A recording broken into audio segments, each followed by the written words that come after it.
Hello everyone. We will continue with the unit 1, that is introduction to the building construction. In that, today in this video I am going to discuss about the types of shallow foundation. The course outcome of this particular topic is to identify different types of foundations. So here it is very essential to know about certain things that is related to the foundation.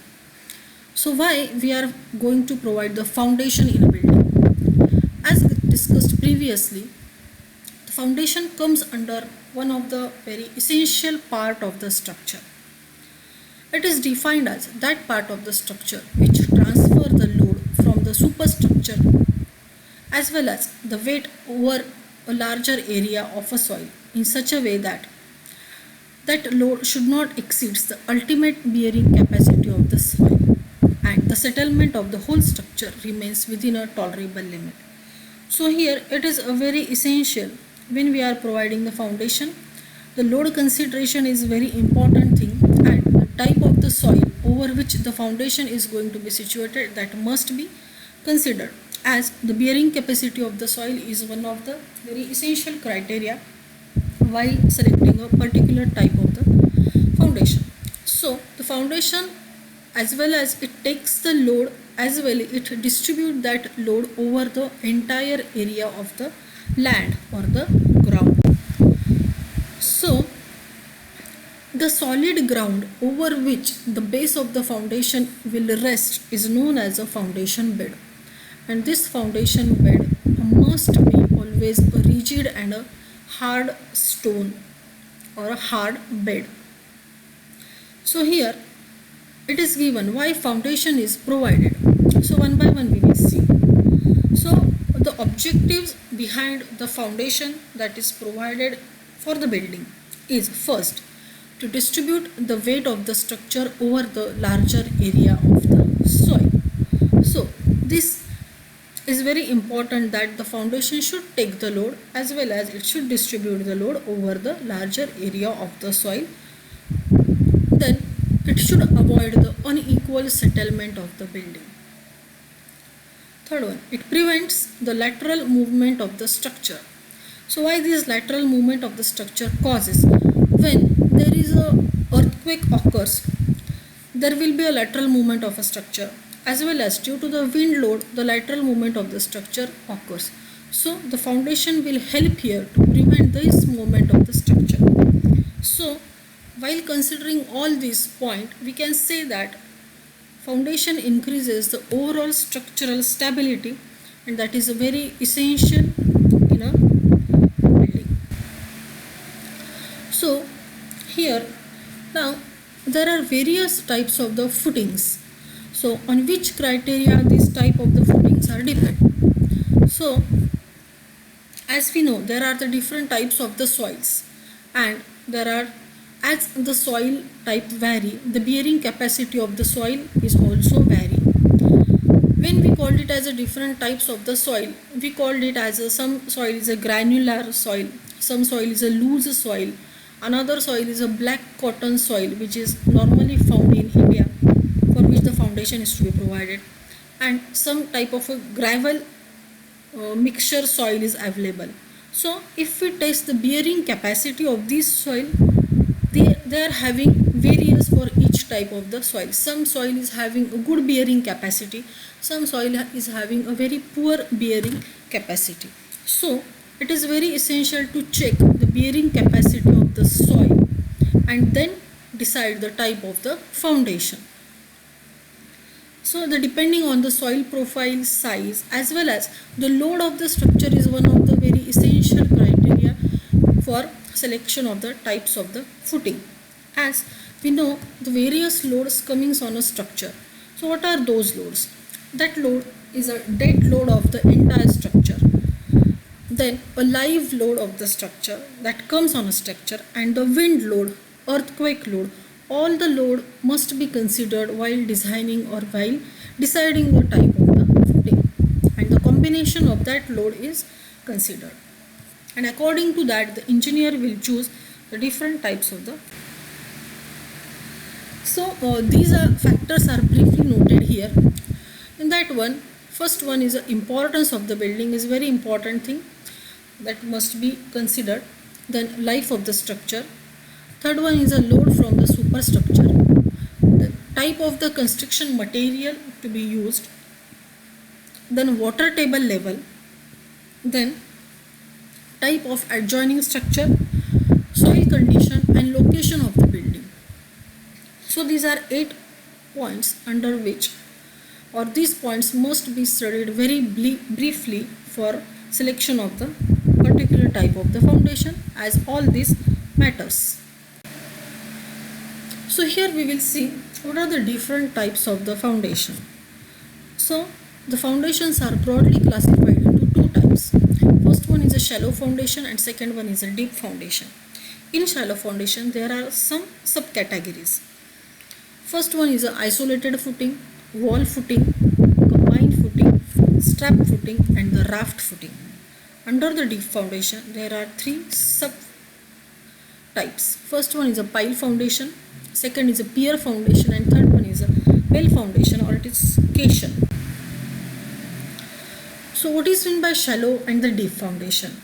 So the shallow and the deep foundations are classified on the basis of depth, or the depth of the soil at which it is placed. Generally, when the width of the foundation is greater than the depth, it is called as a shallow foundation. When the depth is less than the width of the footing, then it is called as a shallow footing. And if the width is smaller and depth is more, then it is called as a deep foundation. So we will see the various types of the shallow foundation. So first one is an isolated spread footing. In this picture you can clearly see for each and every column a separate footing is provided. This footing is called as an isolated spread footing. The footing is provided. So this is most widely recognized type of the foundation, as it is most economical type, and they are generally used for the ordinary building, typically up to 5-story building. And there are again some subtypes of the categories of the spread footings are there. So in that we can classify it as a single pad footing. The second one is a stepped footing. Third one is a sloped footing. Then the wall footing. Then stepped footing for walls and the grillage foundation. So to decide when to use a shallow foundation, it is very necessary to know, as when it is economical, and when it becomes economical, so it is given, or it is decided under 3 categories. First one is the load of the structure is less, and second one, the columns are not closely spaced, and the bearing capacity of the soil is very high at a shallower depth. Second type of the footing is a wall footing, as in this picture you can clearly see that under the masonry or a concrete wall, a reinforced concrete footing is provided. Wall footing is also known as a continuous footing. Why it is called as a continuous footing? As whatever is the length of the wall, over the entire length this type of the footing is provided. This type is used to distribute the load of a structural or non-structural load bearing walls to the ground in such a way that the load bearing limit of the soil is not outperformed. It runs along the direction of the wall, and the width of the wall foundation is usually 2 to 3 times the width of the wall. So wall footing is economical when the magnitude of the load is small and it is placed on a dense sand on a gravel. So here both the criteria are considered, that is the magnitude of the load and as well as a type of the soil over which the building is going to be situated. Third type is a combined footing. So in this type of the foundation, which are made common for more than a one column. So in this footing, for 2 column, a combined or a single footing is provided. There are different types of the combined footing. They may be square shaped, T shaped, or the trapezoidal shape. Again, here also we are considering the load criteria for deciding the shape of the combined footing. So combined foundations are economical when the columns are placed very close to each other so that it is not possible to provide a separate footing for each column. Then when the column is close to the property line and the isolated footing would cross the property line and become eccentric. And third one, the dimensions of one side of the footing are restricted to some lower value. So fourth type is a cantilever footing or a strap footing. This figure shows a cantilever footing or a strap footing. Strap footings are similar to the combined footing. Reasons for considering or choosing the strap footing are identical to the combined one, as there are different situations in which we are providing a strap footing and in which we are providing the combined footing. In a strap footing, the foundation under the column is built individually and then they are connected by a strap beam. Generally, when the edge of the footing cannot extend beyond the property line and the exterior footing is connected by a strap beam with the interior footing. Fifth type of the foundation, shallow foundation, is a raft footing or a mat foundation. In this picture you can see over an entire larger area the reinforcement is laid and over which the columns are to be situated. So for 10 columns, for 5 columns, for 15 columns, the raft foundation can be provided as a combined base. In this type there is no individual foundation is provided for each column. So it consists of a reinforced concrete slab as shown in a previous figure or a T-beam slab placed over the entire area of the structure. In this type, the whole basement floor slab acts as a foundation bed. The total load of the structure spreads evenly over the entire area of the structure as a one single or a common bed is provided, so it distributes the load evenly over the larger area. Raft foundation or the mat foundations are used where other shallow foundation or a pile foundation is not suitable. So here the words comes pile foundation, so that will be discussed in a topic that is a deep foundation.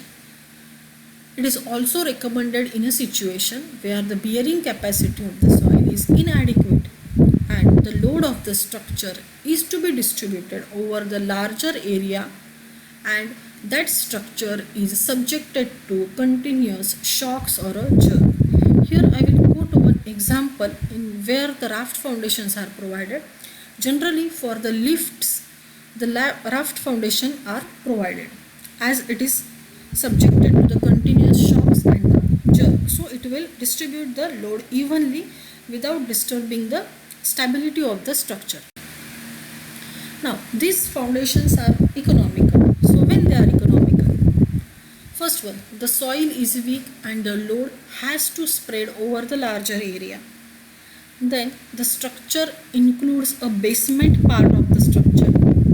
Then third one is when the columns are very closely spaced each other and there is no space to provide either an isolated footing or a combined footing. In that case we are going to choose the raft foundation. And where as we are providing the raft foundation as a common concrete bed, so the differential settlements in this type of the foundations are totally avoided or they are prevented. So in this lecture video we have discussed about the basics of the foundation, that is why foundation is essential in a building. Then we came across the two types of the footing, that is a shallow footing and a deep footing. In the shallow footing there are various types and in the deep footing there are various types. So in this we have discussed about the types of the shallow foundation. Thank you so much.